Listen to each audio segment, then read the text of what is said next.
Medical occupation spreads empire. Rent control rises. Home ownership falls. The rain in Spain falls mostly on Dubai and more. The Monica Perez show starts now. First things first, I have a correction to make. I think I said Mimi AF when I was talking about that great article I was discussing in the last show. And I was thankfully corrected. It is Miri AF, of course. MIRIAF.co.uk. Great writer, great thoughts. I'd love to talk to her someday. So whatever, but reading what she has to say is a fantastic resource. So I recommend her. Sorry I got it wrong the first time. And if you're watching this show live, you know it. But if you're listening on the podcast, then you do not know that you can join live on your favorite video platform. Join the chat on YouTube every Tuesday and Thursday at 2 o'clock in the afternoon Pacific and 5 o'clock Eastern. And if you are listening on iTunes and you want to hear this commercial free, please join the Monica Perez Show Premium on iTunes, which costs less than the price of one of these newspapers. And the best part of it is that I read the newspaper for you. So buy me a newspaper on iTunes Premium. And now on with the show. Jam-packed stuff today. I could have done a deep dive on several of the big stories that I stumbled upon in the news today, and they both seem to be pulling on other themes I've been noticing. So the first thing is there was a little article, and it was just ripped from the Associated Press in the Wall Street Journal print edition. You can't even find it on WSJ.com. It says U.S. offers global pandemic strategy. And it tells how, because the hope for a universal health treaty, like all UN countries or whatever, something like 170 countries, is not panning out, the US decided to act unilaterally. And what the US is doing is it's going to, right now, it has 50 countries, mostly in Africa and Asia, where it's establishing a presence to help them prepare for the next pandemic. And the one thing that they're already preparing for is they're in Congo. What does it say? Trying to help with Mpox. And that just drives me absolutely insane that apparently saying monkeypox is racist because uh, you are actually applying that term to human beings. It's a complete inversion. Monkeypox originated in monkeys in Holland. So it's a monkeypox thing, unless Mpox is something different. I don't know. But in any case, that's where they are. That's what they're doing. And as you read, so I've been reading the article I've been reading, actually pulled, it was like 65 pages, and it was this morning, so I didn't get to absorb the whole thing, but it's called the U.S. Government Global Health Security Strategy, GHSS 2024. It's on the White House, whatever, internet, whatever website, and I'll put that in the show notes. But as I was reading it, and there's just so much to it, and boy, did it remind me of the Johns Hopkins call to action, the 7 calls to action from Event 201, which was about a novel coronavirus outbreak that was from October 2019. Just, I don't know if you're just plugging in or you were not awake at the time, then maybe you didn't hear about this. I'll tell you a little bit about that. But as I was going through this paper of all the things they're going to do, I would object to it even if I thought they had good intentions. The level of global technocratic tyranny that this suggests would scare me anyway. But knowing how damaging to our health, our physical health, our mental health, our society, our economy was the policies that these same people recommended and forced upon the world or manipulated upon the world in response to what the exact thing that they're talking about here. They're referring to COVID-19 as, if we had another one, we have to have all these preparations. It was so damaging, so much more damaging, if you would ever get like real research or whatever, than the actual disease. And even the treating the disease was the policies made them worse. I mean, there's documented evidence of that from April 2020 in New York that almost everyone over, I think, the age of 65 who was hospitalized for COVID-19 died, whereas only 25% of the people who weren't. And you could say that, well, that's because only the people who were going to die were hospitalized, or it was put on ventilators. Only people who were going to die are put on ventilators. And I would say if you can really tell, if you are absolutely 100% certain that every single solitary person that you're putting in that category is going to die, why torture them to death with a ventilator? The whole thing was ridiculous. But my point is just that you can't, they did a terrible job even by their own measures, I'm sure, except for they will never tell us what those measures are. And I think it was on purpose. So if they want to implement these health preparation protocols around the world, I question their intentions, but I also wouldn't want them to have that power even if they had good intentions. So so there's just a lot of layers here, and I don't want to spend 45 minutes on it. I want to spend like 10 minutes on it. But there's just so much that's going on here. So first of all, I would say that like the biggest, most obvious agenda item here is making sure that that big pharma has 8 billion repeat customers.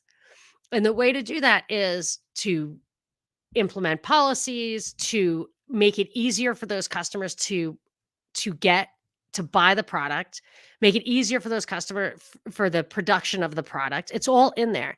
And the biggest thing that I think I've noticed about the welfare state is they decouple the customer from the wallet, from the pocketbook. So you and I are paying for a lot of this stuff. You don't have to, the body that consumes the product doesn't have to pay for it, because then you couldn't have 8 billion people as customers. But there is surplus on every other levels of society, and that's where they get it. So that's like the obvious answer here.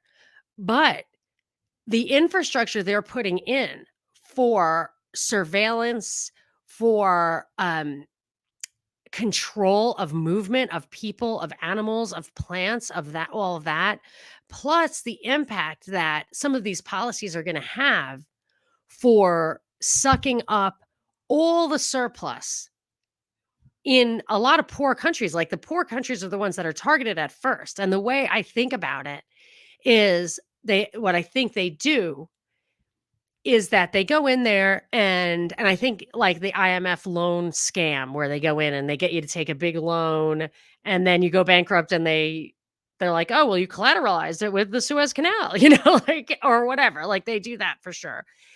And they do it because they accuse China of doing it. What I think they do is they go into these poor countries and they say, "We are going to subsidize this massive like infrastructure protocols. We're going to give you the money you need to set all this stuff up. And what we want from you is the policies. We want you to build pharmaceutical plants in your country. And we want you to make a financial commitment to maintain these policies even after we stop supporting them." And that I I didn't I don't have I don't know if there are details yet of the agreements they're having, but what I read in this document hints at that to me. And I remember like when Kamala Harris was doing stuff in South America, like it hints at that to me. And I might have had a smoking gun on that one. So I would just say what to watch out for on that, that this is a plot to do that. And I actually think it's a similar thing. I think I got the idea of that from a Rosa Quarry thing where she said that what they do is they set up these projects, so-called affordable housing. And that's another story I want to talk about today. And then they subsidize them. They set them up. They fill them with people who really couldn't afford them without the subsidies. And then they cut the subsidies. And then you have a kind of little economic collapse there. You have higher crime. You have more crowding or whatever the nefarious agenda is. to engineer the landscape, both social engineering and actual physical engineering of the real estate, which was what her stock and trade was. And the way they do this, obviously, I mean, is this to me is like a de facto kind of seed for a world government. And in one of those Rockefeller Foundation, the 2010 thing on, um, the four elements, it was like lockstep, hack attack, etc. One of them was that the world government would really just be nonprofits. It would be like a network of nonprofits because people just won't go for like a network of nation states. And so this seems like that is a kind of combination of government and like almost a charitable government thing, and who knows how they're going to set it up on the ground. But in order to establish this universal network of whatever, they need universal fear, a common enemy. And what could be the common enemy of mankind? You can't just have other people. It has to be something that universal. And what jumps to mind to me is these trillions of invisible monsters that are trying to kill us all, like microbes. And then uh aliens from outer space would be another one. And you hear that stuff bubbling up too. So they are just spending vast amounts of money on this, it seems like to me. And I wanted to read some excerpts from here. Let's see. One thing that was really interesting to me that just kept coming up, but not ever defined, is One Health capitalized. Has anybody ever heard of One Health? So I don't follow everything. It's just like read what comes up in the newspaper and try to dig in a little bit. So I had never heard of One Health, but it came up a couple of times. I'm like, that doesn't, no matter how you crack that, it doesn't sound good. I want to be independently healthy. I don't want One Health with anybody else. So I looked, and of course, the CDC has a whole tab on it. What is One Health? One Health is an approach that recognizes that the health of people is closely connected to the health of animals and our shared environment. So it says human populations are growing into new geographic areas, having more contact with wild and domestic animals, livestock, pets. We need them for food, for their fibers, for livelihoods, travel, sports, education, companionship. But that provides more opportunities for disease to pass between animals and people. Also, the earth has experienced change in climate and land use. Disruptions in environmental conditions can provide new opportunities for diseases to pass to animals. And the movement of people, animals, and animal products has increased from international trade and travel and spread diseases more quickly. So on the one hand, this is saying that every domain is valid for this initiative. And then elsewhere in this document, it explains, so not only is every domain, but every institution, every mechanism. Let's see if I can find the quote. It's I put so much, like, I was just scrambling to get all this stuff together. Maybe this is it. Yeah. Okay. So one of the little things it's planning to do in the 65 pages of stuff it's planning to do, it says investments in strengthening GHS, global health security, I think, capacities are intrinsically linked with efforts in other areas of development. So this is where they encompass everything. So that One Health is every domain, and this is every mechanism. It's linked with other efforts, improving food security and nutrition, education, economic development, water security and sustainable sanitation, responding to humanitarian emergencies, and strengthening democratization and governance. So, decades of investment in development have driven tremendous progress towards advancing U.S. national security priorities and improving well being globally. Democracy and governance programs strengthen community engagement in health, strengthen the role of civil society, just ask Vicky the Noodle, and help to counter the spread of misinformation. So, because of this initiative, this health initiative, they have to control everything from education to the environment to the government to the system of government to the communications to the information. So, I actually had so many little excerpts to read, but I cannot do that. It would really literally take me an hour just to read all that. So, let me just highlight some of the things that are in both of these documents. There's lots of stuff about surge financing and also like stockpiling vaccines and medical equipment. I mean, I couldn't remember which thing I was reading which in because there was so much of it. And a lot of it is about getting commitments for financing. And that's why I think that it's kind of a trap. A big thing here. This really I did not like, and it was just in an appendix. But in this document from Event 201, which gives you a heads up of what their agenda was for rolling out the pandemic as they did, was to change legal and regulatory barriers. Again, this is a theme that's in the housing as well, which I still want to cover today. So the fact, and it's not, so they want to increase certain laws, but they do want to reduce regulations. And it's mainly like safety stuff. So zoning in the real estate, but safety stuff or testing and lag time and everything here. But just in their own words, they are one of the things they focus on is legal preparedness. So they want to map. So the US government is putting money into in the US. So this isn't part of the international thing. This is about what do they call it on the home front or some annoying in country. That's what they call it. In country. This is our country. In country is when you're in another country. Like that's messed up. Anyway, map current legal instruments to identify gaps and revisions needed for more efficient and effective health security, multi-sectoral, regional, or international approaches. The regions are big in this document, like hit the regions, and that's how you implement it on the ground. Full implementation of the IHR. I don't know. Dang it. International health, whatever. PVS, other relevant frameworks. They're discussed other. Okay. Share best practices, provide or contribute to the development of guidance tools and methods, and offer technical recommendations as countries work to develop, update, and or amend laws, regulations, policies, and administrative measures to improve compliance with this international thing.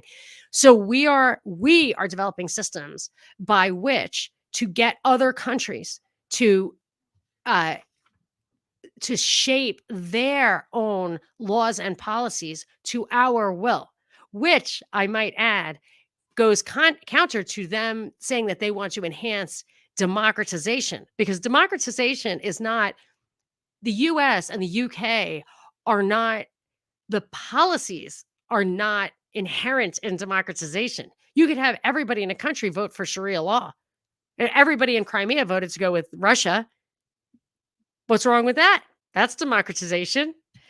They also want to increase capacity development through providing training and webinars based on curriculum for enhancing greater legal preparedness. So that's the brainwashing. That's how they establish. So when I say like this is what they want, big T, they, who are they? What's the mechanism by which this conspiracy operates? This is the mechanism.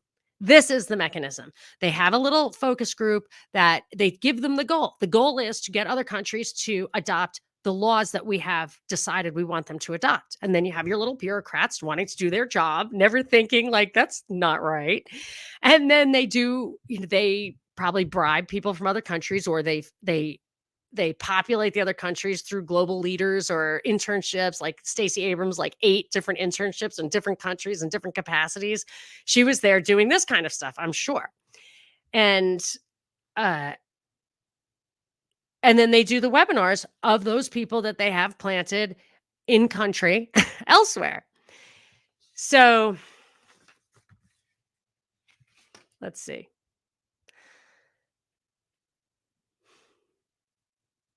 Yes, I think in one place they actually say they want to harmonize laws and regulations. And from what I got, that meant like protocols, surveillance, control of movement, medical measures and responses. That's another thing. There's no best practices when you universally implement systemic responses to a crisis. Anyway, as I said, I could go on and on. All right, so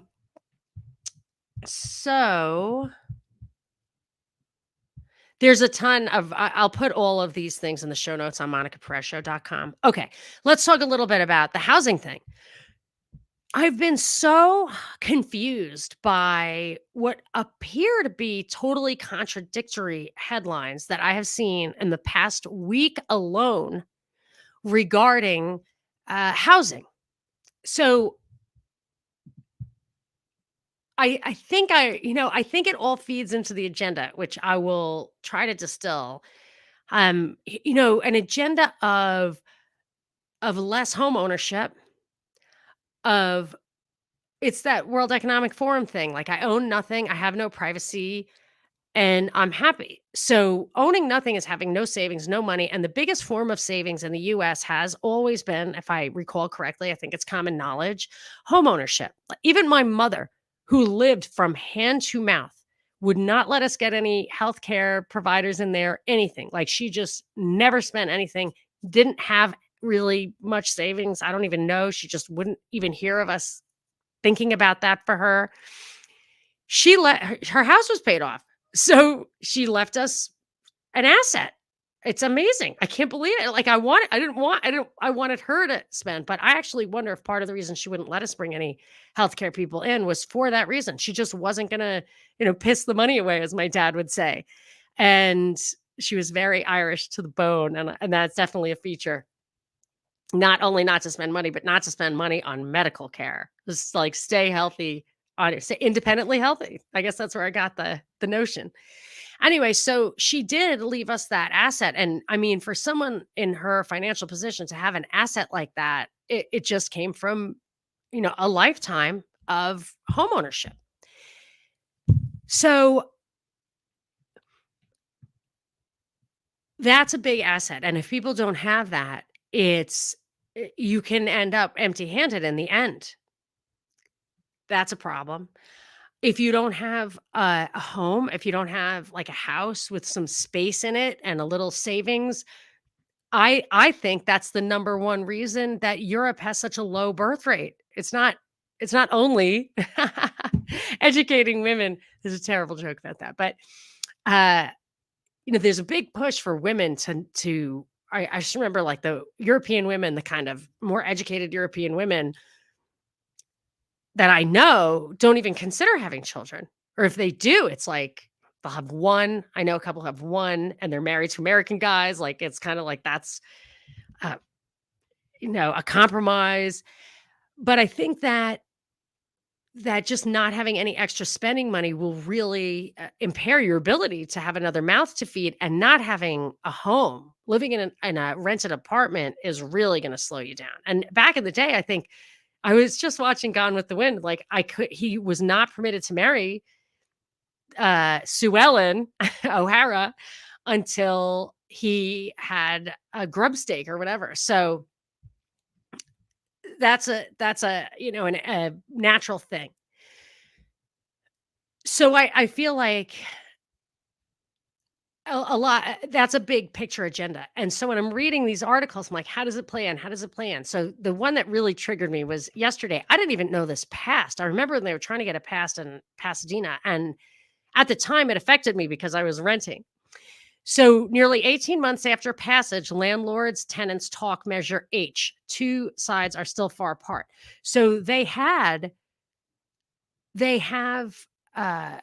so they passed this rent control. I think it's going to be implemented soon.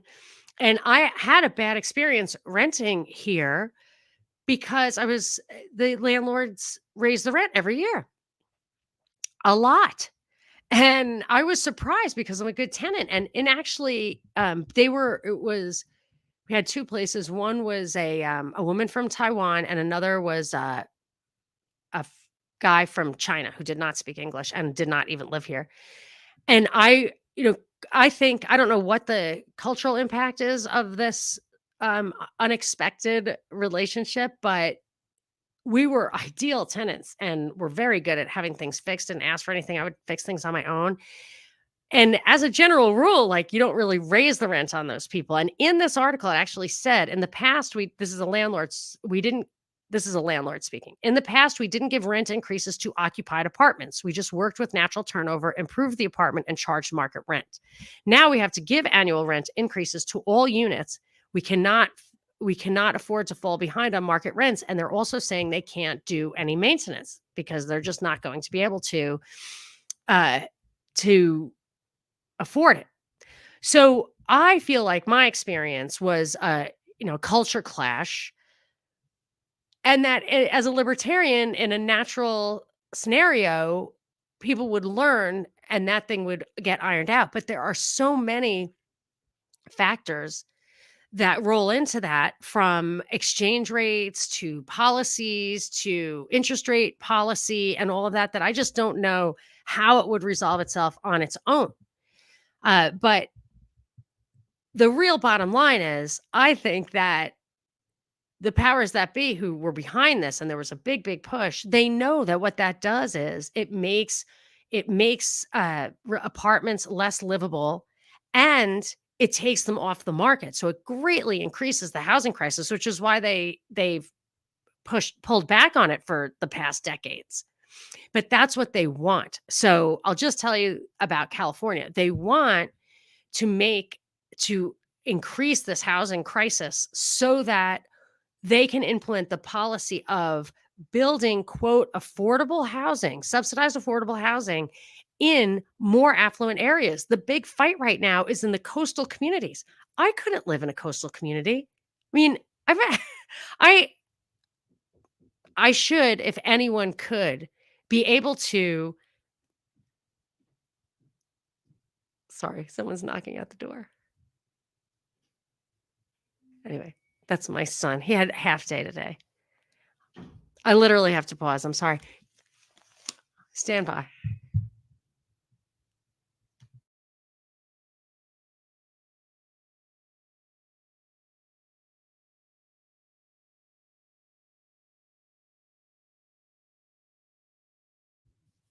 Yeah, he needs a snack. Okay. I'm sorry. Anyway, so we couldn't afford to live in a coastal community. My husband has a good job. Like, we've been homeowners before, but we definitely couldn't do that. And why would you do that? Why do you do that? If people need a place to live, why would you take the most expensive possible place? Again, it seems like a Rosa Quarry thing where they want to go in. It's a combination of changing land use and social engineering. They want to break up affluent, upper middle class, or even upper class communities, probably because those people could form a political bloc, which they do, which is what part of the slandering them is. It's like, not in my backyard. Where I was finding all this information is in a place called Yes in My Backyard. So it's super political. They're hijacking the narrative for sure. Another article was the hidden costs of homeownership are skyrocketing: insurance premiums, property taxes, and HOA costs. Now Newsom's all about this affordable housing subsidy, but they could put regulations on that stuff. Another article I saw is that the insurance companies are flying drones over rooftops to see if there's any flaw in the roof so they can kick you off the insurance. It happened to my next door neighbor. He has one chance to remedy, and if they see anything else, they're going to discontinue his coverage. That's a problem. And as the mortgage rates go up, the cost of homeownership is high. And all those other costs continue to rise, because when you buy a house, I'm experiencing this right now. It's staggering, the monthly expenses, including the interest. But if I were to sell, people who are trying to sell into this market, the price of the homes are going down to compensate for that. So if I had bought a house at its peak and I was trying to sell it into this market, and this has happened to me before, it would wipe out my down payment. And then I had to rent.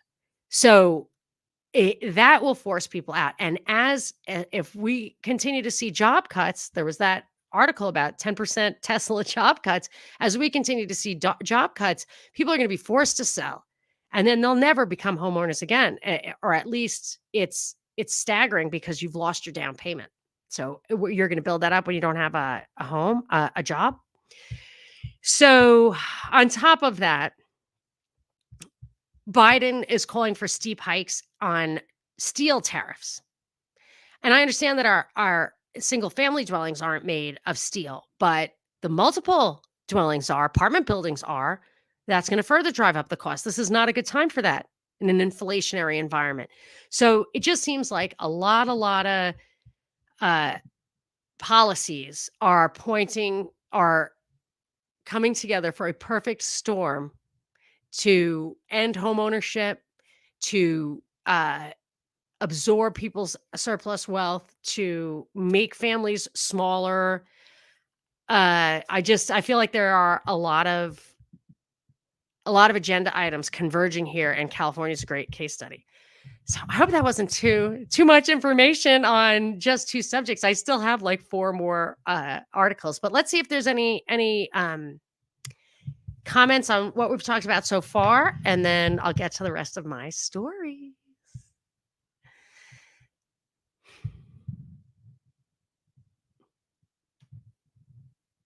Tolling initiatives, some quack says, seems to me to be more about surveillance than funding. I wouldn't be surprised. And that's another commonality between these two topics, the health technocracy and the housing thing, is that I heard one of those guys, Mearsheimer maybe, say many, many years ago, we need national health because we want the information.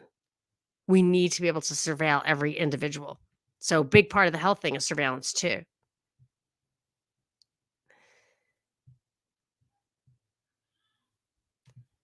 Bill says, it's been a long time since I've heard you, Monica. WSB days. Just got a notification that you are live. So I have other stuff to do, but I just wanted to say it's good to hear you. That's fantastic. I'm so glad. I did have a lot of subscribers from back in the day, and spread the word. If you are in Atlanta, tell people that I'm back. Some quack adds, I know a lot of first gens inheriting paid off homes. Now, we wanted one of our nephews to take my mother's house, mostly because, I forgot about this. The neighborhood is being bought up by investors who do not live there. Actually, it's a lot of Orthodox Jews who cannot live there. They have to live in there, or I don't know if they have to, but they all live in their own communities, which I think they have tax advantages because where they live, if their home or their community is considered a church enclave, they have different or no property taxes. I don't know if that's still true, but definitely used to be. So they're not moving in, that's for sure.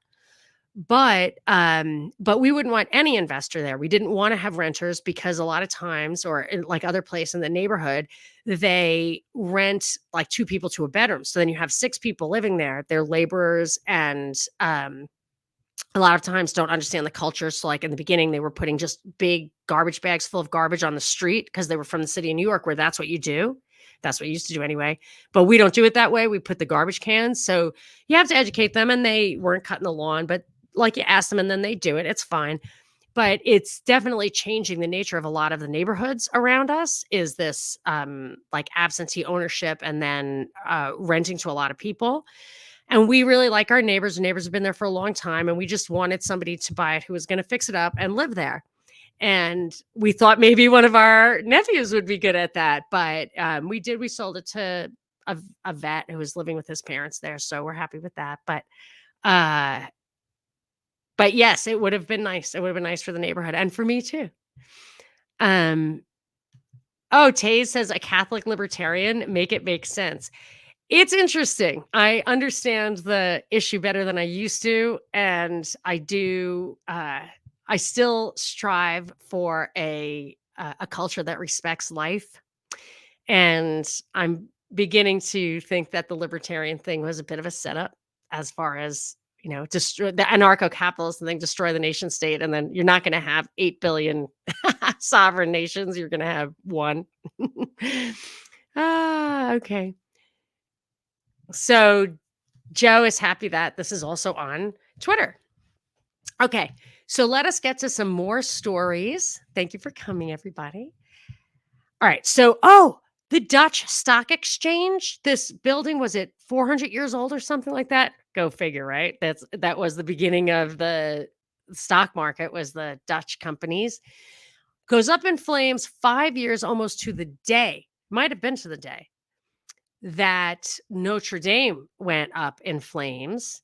And that was so fishy. I just felt strongly that they wanted to that the Notre Dame was under so many preservation laws, and they were trying to upgrade it for the Olympics, which is there now. I think they just had opening ceremonies, and they were trying to renovate it or whatever, and then all of a sudden it went up in flames. Happened to have gone up in flames after, for some reason, perfect storm, I guess, all of the art had been moved out. So poof, it went up in flames.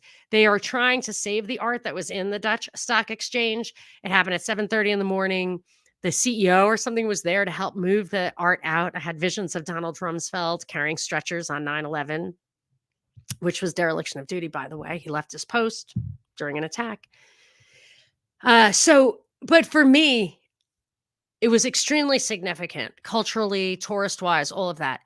Nothing in me believes for a minute that either of those places was by accident inadequately prepared for fire, that it did not have adequate fire prevention stuff there by accident. It's the incompetence canard, I say, where it's like, well, government can't do anything right. It's like, well, that's what they would have you think, so they can do stuff like this. But look at the 15 years of zero fatalities on US commercial jets. Now it's changing now, but I think that's a plot. And tell me that the government's incompetent when it doesn't want to be. But I can't think of the biggest reason I can think of to do that, and that too was under renovation. The biggest reason I can think of, and other people I was communicating with about it on Twitter said the same thing, that it seems like a destroy the culture. And I think that could be true. I think there's a lot of that in Holland. Maybe it's to demoralize the people, the Dutch people. Maybe it goes hand in hand with critical immigration theory and just transforming these countries. Maybe it's to disconnect the Dutch people from their history. I have a Swedish friend. I've mentioned her before. She knows even less about Vikings than I do. And that's very little. Because I was asking her, it's like, I think the Viking religion is the only truly European, like, very complex religion. Our other religions are all imported. Christianity, Judaism, and Islam all come from the Middle East. And she's like, I have no idea what you're talking about. Well, a lot of people say that anyway, because if you don't think that way, you don't understand what I'm talking about. But I think you understand what I'm talking about. Okay. Oh, go figure. The price of Truth Social has plummeted by 70%. I don't know where it is right now. That was just a headline I grabbed. It could be better right now. I really don't know. But I just wonder who profited from all those billions that are gone. Now, is it just individual traders? I just want to know, like, there was a SPAC, there was a special purpose vehicle that went public.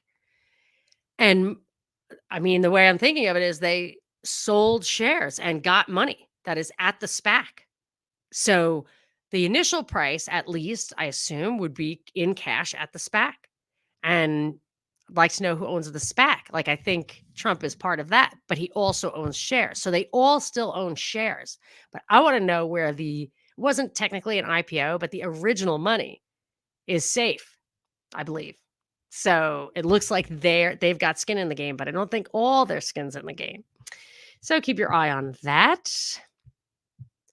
Oh, The Francis Scott Key Bridge is under criminal investigation. That collapse under criminal investigation by the FBI. They boarded the ship, as just as likely to me that they're destroying evidence than looking for it. But here was something that I thought of. Why was a ship like that was capable of taking that bridge out? I mean, they have to know what the specs of these things are. I mean, any safety protocol would require that before allowing these ships to go into that port, I would think. Why was a ship like that coming out at 1:30 in the morning without tugs? I mean, the ports are often closed at that hour. I think the port of LA is closed at that hour. What is not the port could be held responsible for that, but this investigation is purely against the ship. They're talking to employees, seeing if they had any hints of these failures, blah, blah, blah. But the story's fishy, and I just thought of that little extra little bit of fishiness. All right. The Supreme Court allowed Idaho to implement a law while it's under appeal for constitutionality. So this seems like the exact opposite of what happened in Texas. In Texas, where they passed a law that you could be deported if you don't go through a checkpoint. If the immigrants don't go through a checkpoint and you're nabbed, you could be deported by the state authorities. That I thought they should let that law go through, because in a month it would probably solve that problem. You know, you could actually solve it by throwing people out, or people just stop going that way because it's not going to work. I mean, I did my fair share of sneaking into movie theaters and blah, blah, blah when I was a kid. And if the door was locked and you knew the door was locked, or if it was barred or manned or had a security guard, you would not go to that door anymore. That's all there was to it.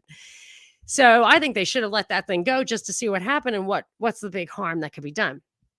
This law, on the other hand, is about not allowing minors to get transgender surgery and perhaps other related care. But I do not think that children should be able to engage in that,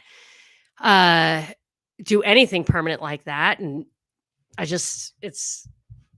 can't believe it's the parents who are pushing against this law, parents of kids who claim to be transgender. And the reason I say claim to be is that there is something called gender dysphoria, and I think 95% of it gets resolved in adulthood. So to take permanent action like this, plus I wouldn't even let my daughter get a tattoo while she's in my house. I said that to them since they were like 2 years old. It's like, I'm never giving you another penny for anything ever if you ever get a tattoo. Like if you're young enough to be under my control in any way, you will not get something permanent like that. And Godspeed to any adult who wants to get a tattoo. But I just was like, plus just your mind. Like, what are you going to, I mean, literally my daughter's tattoo would have said No Direction or whatever it was called. One Direction. But here's the thing. So this is an interesting question. Should the law that has questionable constitutionality be implemented before that issue is resolved? On the one hand, it's a moral hazard that you could implement laws you know to be unconstitutional just for as long as it's going to last. Or likewise, you could fight a law on constitutional grounds just to keep it from being implemented. So either way is a moral hazard. And in my mind, I actually do not recognize the authority of the Supreme Court to adjudicate on other branches of government, legislative branches of government, on constitutionality. And I even think that state law, I understand the 14th Amendment issue. I'm still not totally convinced that state law should have to adhere to the Constitution. So that's a thing for a kind of conversation for Eric Buchanan. And we've had the conversation. And of course, he's a master at this stuff. So his argument is, yes, absolutely, for sure. Every law in this country needs to be constitutional. And he would also say that the Supreme Court has the right to adjudicate that. Anyway, so I would want to say, yes, you have to let laws abide until they're proven to be unconstitutional. in which case there should be an execution. Like the executive should refuse to implement unconstitutional laws. There should be like nullification, executive nullification, let's call it. Whatever. All right. Let's get to first I want to just shout out truehempscience.com because I love my CBD for sleeping. I like to relax in the evening, have a few drops. I switched to that from wine during the week, and it has been night and day because wine makes me not sleep, and this makes me sleep well and wake up feeling good. But I've been super hesitant to dabble in anything that isn't just for sleeping. But I tried Blisstopia the other day at 6:00 at night, which was a mistake because I was up until all hours because it did not make me fall asleep. It made me super mellow, totally chill in the beginning, and then I felt energized. So I highly recommend that you call them or check out their stuff online, truehempscience.com, and see if, and like this is my old thing, like, it's like this show. If you're not listening to the news anyway, you don't need to go there, but it's CBD. If you're doing wine or THC or whatever, and you want something better, in my opinion, give it a shot. Call them. They'll tell you more about it. And you can use the promo code Monica for a little free something. So you can write in the message what you're interested in, and maybe they have a free sample, or they'll just give you a surprise me. All right. So let us now get to my last story and the final clip. The clip of the day, as it were. It's the only clip. Oh, okay. Wait, Stella coming in with the comment on the bridge. Stella says it did have tugs, but they left it rather early before the bridge. That's what I saw in the footage anyway. Oh, that's even more interesting. You observed that it was put in position and then the tugs ran away, because it'd been very hard to explain how the tugs crashed it, right? Because they're in the front. So interesting. That is very interesting. All right, Joe adds, United States means independent entities agreeing on specific things, not permanently under the rule of a federal government. And that's from a Canuck. Hey, Terry, thanks. You're going to try to catch the show more. That's great. 3 tugs. Interesting. All right. Well, let us say, let me get rid of that. Okay. There you go. All right. So here was something weird. I got a tweet from an original friend of the show, who I've met at Atlanta meetups many times, Dean at Where Did Dean Go on Twitter. He tweeted at me 2 days ago. Okay, well, first of all, I had a couple of pictures for you. Not like screen sharing, because that would be just too modern. I can't do that. So that's the Dutch Stock Exchange collapsing.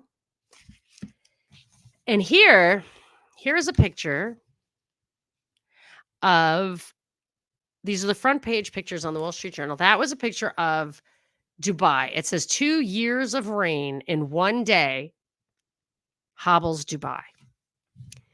That was a story on the front page. I was like, didn't that happen a few days ago? No, it did not happen a few days ago, but boy, was there some foreshadowing. And I'll tell you.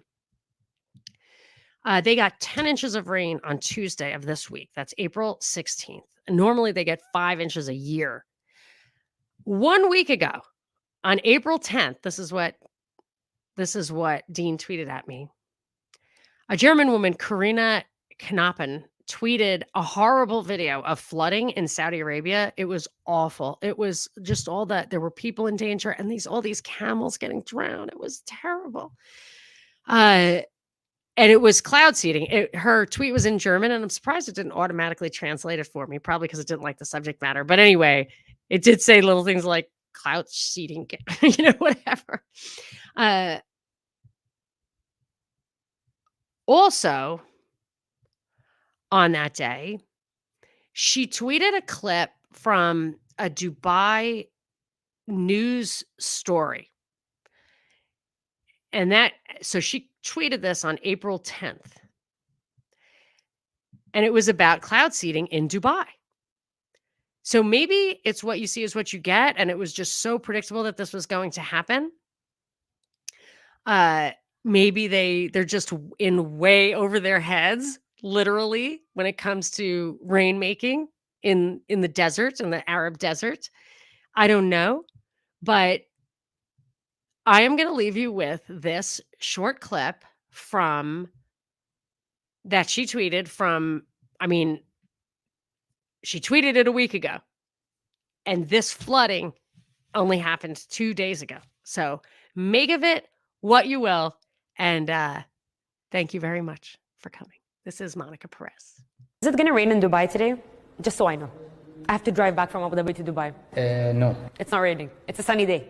The UAE government invested more than $20 million in research to start a process called cloud seeding. The UAE performs around 1,000 hours of cloud seeding a year, and it's all controlled by this building in the National Center of Meteorology in Abu Dhabi, where they track the whole process. We met with a cloud seeding expert to explain how the seeding process works. We wait the forecast. When we have a good, chance for a cloud, we send the aircraft to that location. Go under the cloud. In the first stage of the cloud, there is good updraft at that time. Start to release all the salt, and with the good updraft, of course, it will go inside the cloud. The droplets will become bigger and start to rain. The center manufactures a salt substance that helps enhance rainfall. They put them in what they call flares.